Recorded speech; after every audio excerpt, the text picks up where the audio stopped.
You're listening to Skeptoid. I'm Brian Dunning from Skeptoid.com. Facts and Fiction of Polynesian Navigation, Part 1. This episode was sponsored by Frederic Rania, Skeptoid's Earl of Elixirs. To personally sponsor your own episode, come to Skeptoid.com/sponsor. Welcome to the show that separates fact from fiction, science from pseudoscience, real history from fake history, and helps us all make better life decisions by knowing what's real and what's not.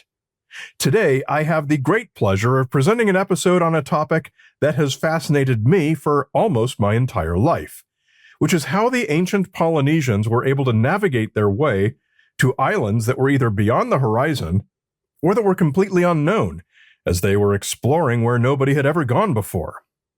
Somehow, they did it, and moreover maintained routes between distant island groups for many centuries, all without any instruments at all. And suspiciously, there's always been a bit of a cloak of magic or a sixth sense over this subject. So today we're going to dive in, no pun intended, and separate the science from the sensationalism surrounding Polynesian navigation. Traditionally, the term Polynesia refers to a 10 million square mile region of the Pacific Ocean, bounded by Hawaii in the north, New Zealand in the southwest, and Rapa Nui in the east. Beginning around 1000 BCE and completing around 1250 CE, Polynesia was completely settled on every habitable island and landmass by humans who represented, hands down, the very best skilled navigators on the planet at the time, perhaps at any time, because they did it all without instruments of any kind, not even a system of writing. They had only experience-driven knowledge to go on, and as we'll discuss today, this was not trivial to learn. To navigate these vast distances safely required decades of training from elders.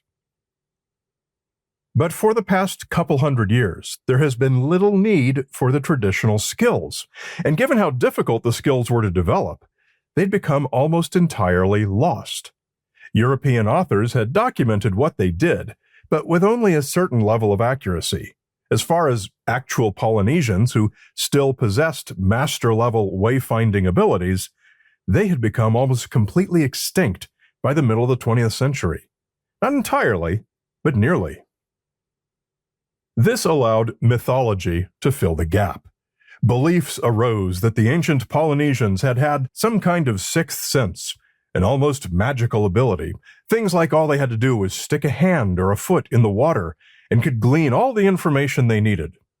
In part, this readiness to believe in some kind of metaphysical superiority of an ancient race had its roots in the Western esotericism movement, which saw the rebirth of New Age and a hunger in Western cultures for all things ancient and mystical. Within such a context, it seemed almost a given that an ancient people would have a superior connection to Mother Earth, one that eluded the corrupted materialistic Westerners, as the New Agers of the day might have put it. And so, the passage of time and the loss of the need for the skills saw them fade away among 20th century Polynesians, regardless of whatever perceived elevated skills the Western European culture of the day wished to confer upon them. However, there was at least one aspect of traditional wayfinding that survived this erosion of information. It was a detail from the true histories of wayfinders that, probably due to its bawdy nature, also resonated with Western readers. Some refer to it as testicular navigation, and it is exactly what it sounds like. Navigators would hang off the side of the canoe and drag their testicles in the water, sensing temperature and wave movement, or would sit on the bottom of the canoe with their testicles in direct contact with the boat's hull. The idea being that testicles, as extraordinarily sensitive parts of the anatomy, were the best organs to use to detect the subtlest of movements. Testicular navigation first came to the attention of Europeans with the 1972 publication of the book We the Navigators by Dr. David Lewis, who spent 2 years sailing the Pacific with 2 traditional navigators from the Santa Cruz and Caroline Islands. He documented all their techniques, including this one.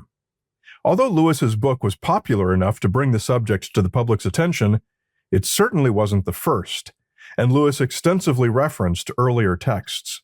One of these was a book that also served as the inspiration for the title, We the Tikopia, a massive 1936 chronicle by anthropologist Sir Raymond Firth. Ever since, testicular navigation is found in virtually all modern writing on the subject. Its presence today is blatantly outsized and sensationalized. We do have documented evidence that this was a real technique. However, it's not clear at all that it was either widely used or even played a significant role. In fact, there's some debate on whatever role it did have was merely an attempt to keep women out of the profession. If so, it was not successful. It's widely documented that women were equally represented in the crews of voyaging canoes. Regardless, the technique does hint toward one of the most important skills needed in wayfinding, the precise sensing of the directions and magnitudes of multiple ocean swells. More on that later. There's another really interesting bit of quasi-pseudoscience called te lapa. Te lapa means a flashing light, and it's the one thing that some wayfinders talk about, but that modern science does not confirm. The claim is that on some nights, an underwater ray of light will flash out to sea from an island, indicating its direction, and some say this can be visible up to 150 kilometers away. David Lewis, who did report seeing such lights himself on rare occasions, speculated, and it was pure speculation, that perhaps the light was created by bioluminescence close to shore, focused into a beam by a sort of natural lens formed by waves refracting around an island. Some modern researchers have spent considerable time searching for te lapa, and have always come up empty-handed. But even the staunchest of its believers state that it's very rare, and as such could hardly be considered a useful tool for navigating. Regardless, it can't be said that any replicable observation exists, so any attempt at even hypothesizing an explanation is premature. The real problem with preserving the unique knowledge base of wayfinding was misinformation that became far more popular. The source of a lot of this was Thor Heyerdahl, a darling of National Geographic. Heyerdahl was a Norwegian botanist, and while living in the Marquesas, developed a pseudoscientific conjecture that the South Pacific had been populated not eastward from Southeast Asia, as we know today, but westward from South America. He believed people from Peru made rafts out of balsa wood and other native materials and floated across the Pacific to populate it, rafts driven west by the southeast trade winds and the South Equatorial Current. To prove his notion was possible, Heyerdahl made the voyage himself in such a raft, the Kon-Tiki, in a 1947 voyage that was widely publicized. He also did the same thing across the Atlantic with the Ra and the Ra-2, to prove his other pseudoscientific belief that Egyptians sailed across to South America to become its founding population.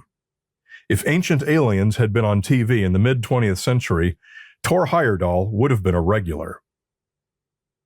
What National Geographic conveniently glossed over was that in Heyerdahl's pseudo-history, these founding populations were white-skinned, bearded, godlike characters. Only the whites were wise enough to voyage from Egypt to South America, and only the whites were wise enough to sail thenceforth westward across the Pacific.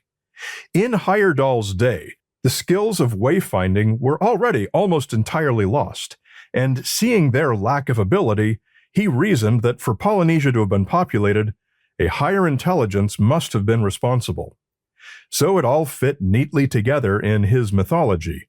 The generally west-moving trade winds, his white supermen from Egypt there to take advantage, and Heyerdahl's own semi-successful experiments with the Ra and Kon-Tiki boats to convince him of his correctness. Luckily, before National Geographic could persuade the world that Thor Heyerdahl was right and all the world's anthropologists were wrong, a movement arose in the 1960s that came to be known as the Hawaiian Renaissance, a period of reclaiming and celebrating the Pacific Islander identity and culture. To mainland Americans, this manifested as surging interest in hula dancing and luau's with leis and famous Hawaiian musicians. And while all this played out fine on the Brady Bunch, much more serious aspects were brewing on the islands themselves. It was a time of political unrest and even some violence, of battles over land ownership and usage, and renewed calls for Hawaiian independence. This renaissance was one driver of the 1973 formation of the Polynesian Voyaging Society, founded to perpetuate the art and science of traditional Polynesian wayfinding and to teach it to the next generation. In 1975, they launched Hokulea, a traditional double-hulled voyaging canoe. For safety, it was built with more durable modern materials, such as fiberglass. In fact, it still sails today, because its primary purpose was to reintroduce traditional Polynesian navigation. And it even now has a sister ship, the Hikianalia. Toward this end, the Society cast a wide net over Polynesia and finally located one of the last surviving wayfinding masters, and made him the ship's navigator. He was the Micronesian traditional voyager Mo Piailug. Using no navigational equipment at all, except Mao's knowledge, Hokulea made its inaugural voyage from Hawaii south to Tahiti, an estimated 2,500 nautical miles traveled in 34 days, much of it upwind. The scientific impact of this voyage shouldn't be understated, because it brought us out of the era of pseudoscience and pseudohistory about Polynesian wayfinding and Polynesian history in general, and into an era where solid science explains and confirms the real techniques that were used, and can still be used today.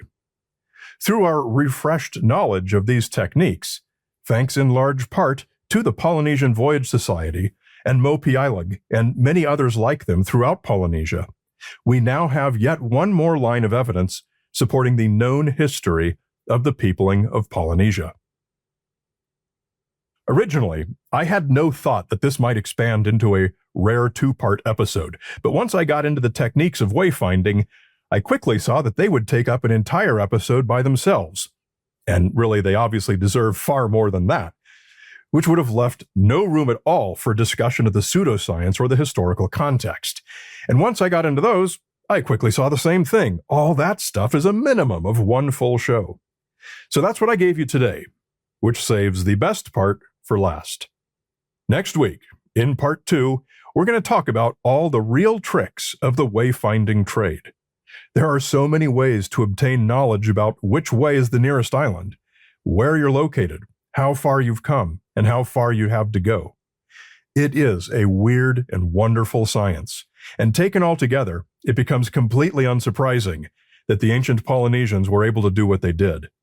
They expanded throughout the ocean, sailing off into directions nobody had ever gone before, until they filled every single habitable landmass. Which was a bit of cruel irony.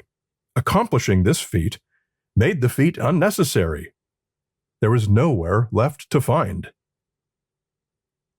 We continue with a look at an early Western advocate for the reality of Telapa and her experiences with it and theories to explain it in the ad-free and extended premium feed. To access it, become a supporter at skeptoid.com/go-premium.